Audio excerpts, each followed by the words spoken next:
ये वाला क्वेश्चन 2007 और 2009 में आया हुआ है। क्वेश्चन क्या है कि find the whole pressure. Whole pressure कहने का क्या मतलब है? होल प्रेशर कहने का मतलब है थ्रस्ट। ठीक है, एक पॉइंट पे जो एक पॉइंट पे जो लगता है फोर्स किसी यूनिट एरिया पे, उसको बोलते हैं हम लोग क्या है? प्रेशर। और जब पूरे एरिया को कंसीडर करते हैं तो उस पर जो लगता है उसको हम लोग क्या बोलते हैं? थ्रस्ट। ठीक है, प्रेशर क्या होता है? प्रेशर होता है फोर्स पर यूनिट एरिया। ठीक है, पर यूनिट एरिया जो लगता है उसको बोलते हैं हम लोग प्रेशर। और जब होल सरफेस का बात करेगा तो पूरा एरिया कंसिडर हो जाएगा, तो उसको हम लोग क्या बोलते हैं? थ्रस्ट। ठीक है, तो इस क्वेश्चन में हमसे क्या पूछ रहा है? फाइंड द होल प्रेशर कहने का मतलब क्या है? थ्रस्ट निकालिए। एक ऐसा triangle, on a triangle the depth of whose vertices are alpha beta gamma, the liquid being homogeneous and S the area of the triangle. तो देखिए कहने का क्या मतलब है कि बोल रहा है कि एक ट्रायंगल है जिसको आप पानी में डाल दिए। ठीक है, ये पानी है आपका, मान लीजिए पानी है, पानी है, पानी, उसमें आप क्या किए? एक ट्रायंगल को डाल दिए। ठीक है, तो इस एक ट्रायंगल को आप पानी में डाले हैं तो बोलता है उसका जो एक वर्टिसेस है वो अल्फ़ा, दूसरा वर्टिसेस बीटा और जो तीसरा वर्टिसेस है वो गामा डिस्टेंस पे है।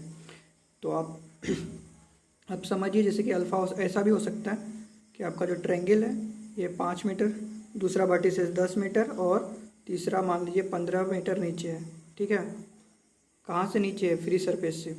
अब देखिए फ्री सरफेस होता है क्या? जैसे कि आप जैसे कि आपका लिक्विड है, तो लिक्विड है तो लिक्विड का सबसे ऊपर वाला जो सतह होता है, ठीक है, उसी को बोलते हैं हम लोग फ्री सरफेस।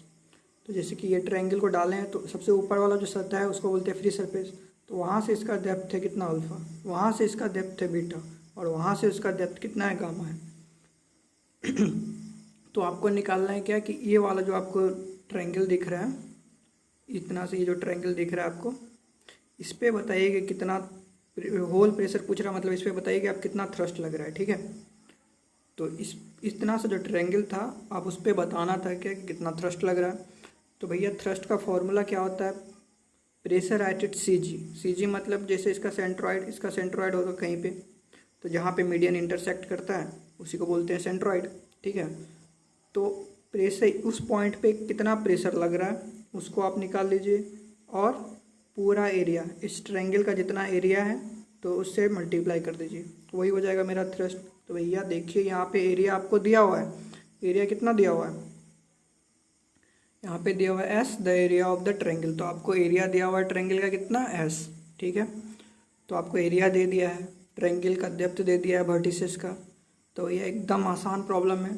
तो देखिए आप बचपन में ऐसा पढ़े होंगे कि जैसे ये ट्रायंगल है तो ट्रायंगल का सेंटर ऑफ ग्रेविटी मतलब सेंट्रॉइड का फॉर्मूला क्या होता था कि जैसे कि तीनों वर्टिसेस का कोऑर्डिनेट कितना है? एक्स कोऑर्डिनेट कितना है? x1 x2 x3। तो x के रेस्पेक्ट में उसका डिस्टेंस कितना होगा? x1 x2 x3 को जोड़ के 3 से डिवाइड कर देंगे। और उसी तरह से y का कोऑर्डिनेट है y1 y2 y3, तो तीनों को जोड़ के 3 से डिवाइड कर देंगे। तो देखिए इसका मतलब क्या हुआ? इसका मतलब हुआ जैसे कि आपका ये मान लीजिए एक्सिस है और ये मान लीजिए वाई एक्सिस है। ठीक है, तो एक्स, इसका मतलब हुआ एक्स एक्सिस के अलॉन्ग ये कितना डिस्टेंस पे है? इतना डिस्टेंस पे, तो उसका कोऑर्डिनेट कितना डिस्टेंस पे होगा? जैसे एक्स के अलॉन्ग कितना डिस्टेंस हुआ इसका, तो कितना होगा? x1 plus x2 plus x3 by 3, x1 plus x2 plus x3 by 3। ठीक है, उसी तरह से अगर ये आपका x एक्सिस है, ये y एक्सिस है, तो y एक्सिस के अलॉन्ग ये जो सी जी दिख रहा है आपको, सेंट्रॉइड दिख रहा है, ये इतना सा डिस्टेंस है। तो आपका इतना सा डिस्टेंस किसके बराबर होगा? आप y1 y2 y3 को जोड़िए, तीनों का y कोऑर्डिनेट को जोड़िए और 3 से डिवाइड कर दीजिए। ठीक है, तो जितना आएगा वही हो जाएगा। यहाँ से यहाँ तक का लेंथ मतलब इतना दूर जो दिख रहा है, मतलब इस एक्सिस से वो कितना ऊपर होगा? इतना डिस्टेंस होगा। मतलब y के अलॉन्ग कितना डिस्टेंस पे होगा? इतना डिस्टेंस पे होगा। तो आपको इसका मतलब समझ में आ रहा होगा कि x1 x2 x3 बाई 3 और y1 y2 y3 बाई 3 का मतलब क्या है। चलिए हम लोग अपना फिगर में जब डिस्कस करेंगे वहाँ भी डिस्कस करेंगे कि ये है क्या।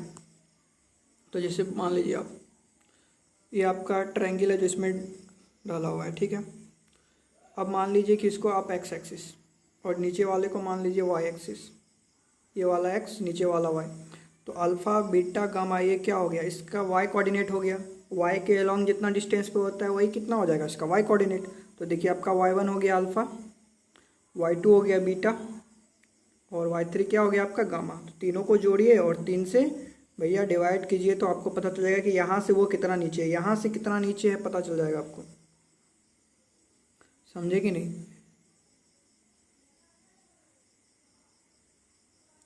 तो फिर से देखिए आप, अगर मान लीजिए कि इधर आप y नहीं मानते, मान लीजिए आप इधर x एक्सिस है, ठीक है, तो इधर y एक्सिस है, तो इस वर्टिसेस का x कोऑर्डिनेट कितना हुआ अल्फा, इस वर्टिसेस का y कोऑर्डिनेट x कोऑर्डिनेट कितना हुआ, x के अलॉन्ग कितना डिस्टेंस है बीटा, तो x कोऑर्डिनेट इतना हुआ। इसी वर्टिसेस का x कोऑर्डिनेट कितना हुआ गामा। तीनों को जोड़िए और 3 से डिवाइड कीजिए तो ये क्या निकलेगा, इसका जो सी जी है, जैसे ये पॉइंट है सी जी यानी कि सेंट्रॉइड, सेंटर ऑफ ग्रेविटी सब सेम ही होगा। तो देखिए यहाँ से कितना नीचे है तो पता चल गया आपको कितना, तीनों को जोड़ो 3 से डिवाइड करो, भैया ये फॉर्मूला है। तो आपको क्या पता चलेगा, इसका सी जी यहाँ से कितना डिस्टेंस नीचे है, तो आपको पता चलेगा यहाँ से कितना डिस्टेंस नीचे है, वो alpha plus beta plus gamma by 3। Simple सा बात है भैया, ज़्यादा समझने का कोई ज़रूरत नहीं है आपको। आपको तीनों कोऑर्डिनेट दिया हुआ, तीनों का डेप्थ दिया हुआ है, आप तीनों को जोड़िए और 3 से डिवाइड कीजिए, आपको क्या मिल जाएगा, यहाँ से कितना डेप्थ नीचे है किसका, उसका सी जी का।